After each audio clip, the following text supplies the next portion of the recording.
कुंती महाभारत के प्रमुख पात्रों में से एक है। श्री कृष्ण के पिता वसुदेव की बहन थीं और भगवान श्री कृष्ण की बुआ थीं। महाराज कुंती भोज से इनके पिता की मित्रता थी। उसके कोई संतान नहीं थी। ये कुंती भोज के यहाँ गोद आईं और उन्हीं की पुत्री होने के कारण इनका नाम कुंती पड़ा। महाराज पांडु के साथ कुंती का विवाह हुआ। वे राजपाट छोड़कर वन चले गए। वन में ही कुंती को धर्म, इंद्र, पवन के अंश से युधिष्ठिर, अर्जुन, भीम आदि पुत्रों की उत्पत्ति हुई और इनकी सौत माद्री को अश्विनी कुमारों के अंश से नकुल सहदेव का जन्म हुआ। महाराज पांडु का शरीरांत होने पर माद्री तो उनके साथ सती हो गई और ये बच्चों की रक्षा के लिए जीवित रह गई। इन्होंने पांचों पुत्रों को अपनी ही कोख से उत्पन्न हुआ माना।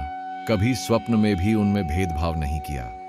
पृथा, कुंती महाराज शूरसेन की बेटी और वसुदेव की बहन थीं। शूरसेन के ममेरे भाई कुंती भोज ने पृथा को मांगकर अपने यहाँ रखा। इससे उनका नाम कुंती पड़ गया। पृथा को दुर्वासा ऋषि ने एक मंत्र बतला दिया था, जिसके द्वारा वे किसी देवता का आवाहन करके उसे संतान प्राप्त कर सकती थीं। समय आने पर स्वयंवर सभा में कुंती ने पांडु को जयमाला पहनाकर पति रूप से स्वीकार कर लिया। आगे चलकर पांडु को शाप हो जाने से जब उन्हें संतान उत्पन्न करने की रोक हो गई, तब कुंती ने महर्षि दुर्वासा के वरदान का हाल सुनाया। यह सुनने से महाराज पांडु को सहारा मिल गया। उनकी अनुमति पाकर कुंती ने धर्मराज के द्वारा युधिष्ठिर को, वायु के द्वारा भीमसेन को और इंद्र के द्वारा अर्जुन को उत्पन्न किया। इसके पश्चात पांडु ने पुत्र उत्पन्न करने के लिए जब उनसे दोबारा आग्रह किया, तब उन्होंने उसे स्वीकार नहीं किया। कह दिया कि यह नियम विरुद्ध और अनुचित होगा। वास्तव में कुंती का वैवाहिक जीवन आनंदमय नहीं हुआ। आरंभ में उन्हें कुछ सुख मिला, किंतु इसके अनंतर पति के शापग्रस्त होकर रोगी हो जाने और कुछ समय पश्चात मर जाने से उनको बड़े क्लेश सहने पड़े।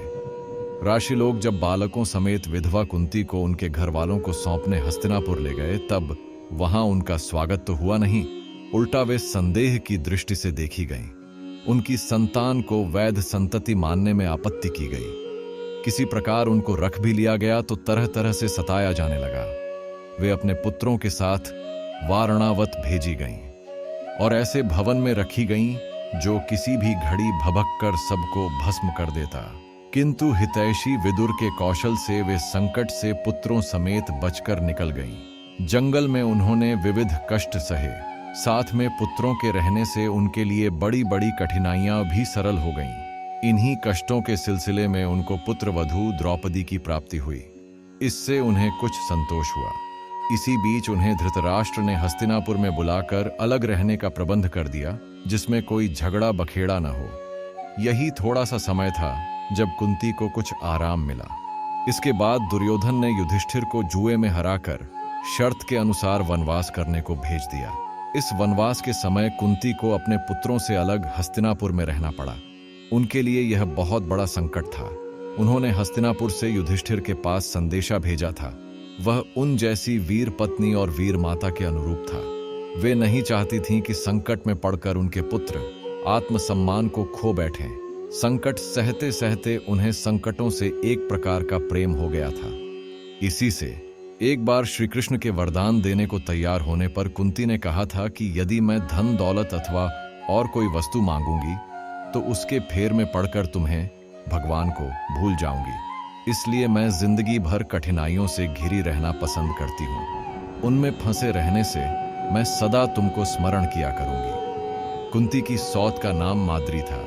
साथ कुंती का बर्ताव बहुत ही अच्छा था। वह कुंती को अपने बेटे सौंप कर सती हो गई थी। उसने कुंती से कहा था कि मैं पक्षपात से बचकर अपने और तुम्हारे बेटों का पालन न कर सकूंगी। यह कठिन काम तुम ही करना। मुझे तुम पर पूरा पूरा भरोसा है। जेठ जेठानी धृतराष्ट्र और गांधारी के पुत्रों ने यद्यपि कुंती के लड़कों को कष्ट देने में कुछ कमी नहीं की थी, फिर भी वे सदा जेठ जेठानी का सत्कार किया करती थीं। पांडवों को राज्य प्राप्त हो जाने पर कुछ समय के बाद जब धृतराष्ट्र गांधारी के साथ वन को जाने लगे, तब कुंती भी उनके साथ हो गईं। धृतराष्ट्र आदि ने उनको घर रखने के लिए बहुत बहुत समझाया। वे रोए गिड़गिड़ाए भी, किंतु नहीं लौटीं उन्होंने धर्मराज से स्पष्ट कर दिया कि मैंने अपने आराम के लिए तुमको युद्ध करने के लिए सन्नद्ध नहीं किया था। युद्ध कराने का मेरा उद्देश्य यह था कि तुम संसार में वीर की भांति जीवन व्यतीत कर सको। उन्होंने वन में जाकर अपने जेठ जेठानी की सेवा जी जान से की। इस दृष्टि से उसका महत्व गांधारी से भी बढ़ जाता है। गांधारी को संतान प्रेम था, वे अपने पुत्रों का भला चाहती भी थीं। यद्यपि दुर्योधन के पक्ष को न्याय विरुद्ध जानकर उन्होंने उसे विजय का आशीर्वाद नहीं दिया था, फिर भी माता का हृदय कहां तक पत्थर का हो जाता। उन्होंने कुरुक्षेत्र का संहार देख अंत में श्री कृष्ण को शाप दे ही डाला। किंतु कुंती ने 1000 कष्ट सहने पर भी ऐसा कोई काम नहीं किया जिससे उनके चरित्र का महत्व कम हो जाए। उनमें इतनी अधिक दया थी कि वे एक चक्रा नगरी में रहते समय अपने आश्रयदाता ब्राह्मण के बेटे के बदले अपने पुत्र भीमसेन को राक्षस की भेंट करने को तैयार हो गई थीं। 5 पांडवों को कुंती सहित जलाकर मार डालने के उद्देश्य से दुर्योधन ने वारणावत नामक स्थान में एक चपड़े का महल बनवाया और अंधे राजा धृतराष्ट्र को समझा बुझाकर धृतराष्ट्र के द्वारा युधिष्ठिर को आज्ञा दिलवा दी कि तुम लोग वहां जाकर कुछ दिन रहो और भांति भांति से दान पुण्य करते रहो। दुर्योधन ने अपनी चांडाल चौकड़ी से यह निश्चय से किया था कि पांडवों के उस चमड़े के महल को किसी दिन रात्रि के समय आग लगा दी जाए। धृतराष्ट्र को दुर्योधन की इस बुरी नीयत का पता नहीं था, परंतु किसी तरह विदुर को पता लग गया और विदुर ने पांडवों के वहां से बच निकलने लिए अंदर ही अंदर एक सुरंग बनवा दी तथा सांकेतिक भाषा में युधिष्ठिर को सारा रहस्य तथा बच निकलने का उपाय समझा दिया। पांडव वहां से बच निकले और अपने आप को छुपाकर एक चक्रा नगरी में एक ब्राह्मण के घर जाकर रहने लगे। उस नगरी में वक नामक एक बलवान राक्षस रहता था। उसने ऐसा नियम बना रखा था कि नगर के प्रत्येक घर से रोज बारी बारी से एक आदमी उसके लिए विविध भोजन सामग्री लेकर उसके पास जाए। वह दुष्ट अन्य सामग्रियों के साथ उस आदमी को भी खा जाता था। जिस ब्राह्मण के घर पांडव टिके थे, एक दिन उसकी बारी आ गई। ब्राह्मण के घर कोहराम राम मच गया। ब्राह्मण, उसकी पत्नी, कन्या और पुत्र अपने अपने प्राण देकर दूसरे तीनों को बचाने का आग्रह करने लगे। उस दिन धर्मराज आदि चारों भाई तो भिक्षा के लिए बाहर गए थे। डेरे पर कुंती और भीमसेन थे। कुंती ने सारी बातें सुनी तो उनका हृदय दया से भर गया। उन्होंने जाकर ब्राह्मण परिवार से हंसकर कहा, महाराज, आप लोग रोते क्यों हैं? जरा भी चिंता न करें, हम लोग आपके आश्रय में रहते हैं। कुंती ने कहा, मेरे 5 लड़के हैं, उनमें से मैं एक लड़के को भोजन सामग्री देकर राक्षस के यहां भेज दूंगी। ब्राह्मण ने कुंती से कहा, माता, ऐसा कैसे हो सकता है? आप हमारे अतिथि हैं। अपने प्राण बचाने के लिए हम अतिथि का प्राण लें, ऐसा अधर्म हमसे कभी नहीं हो सकता। कुंती ने ब्राह्मण को समझाकर कहा, पंडित जी, आप जरा भी चिंता न करें। मेरा लड़का भीमसेन भी बहुत शक्तिशाली है। उसने अब तक कितने ही राक्षसों को मारा है, वह अवश्य ही उस राक्षस को मार देगा। कुंती ने ब्राह्मण से कहा, हम लोग सब एक साथ रहकर एक ही परिवार से हो गए हैं। आप वृद्ध हैं, भीम जवान है, फिर भी हम आपके आश्रय में रहते हैं।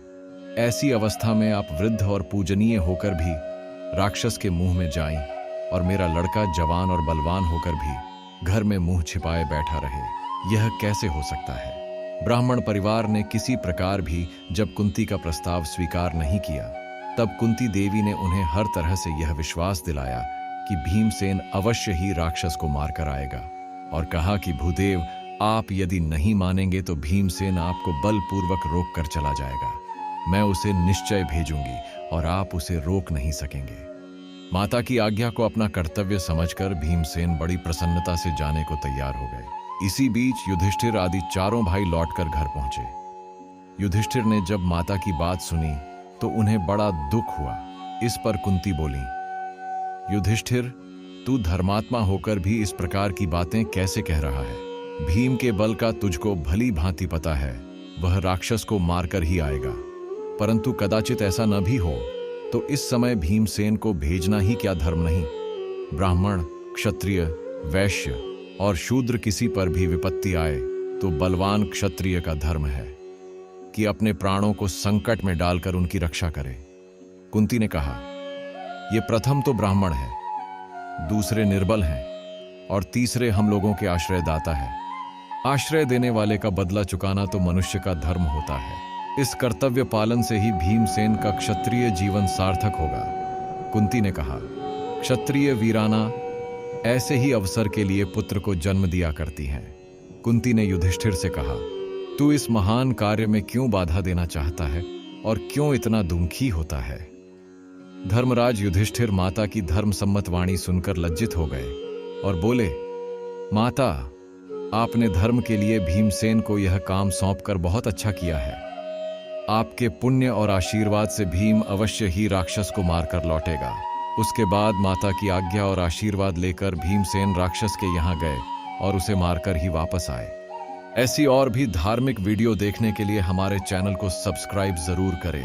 धन्यवाद। हरे कृष्ण।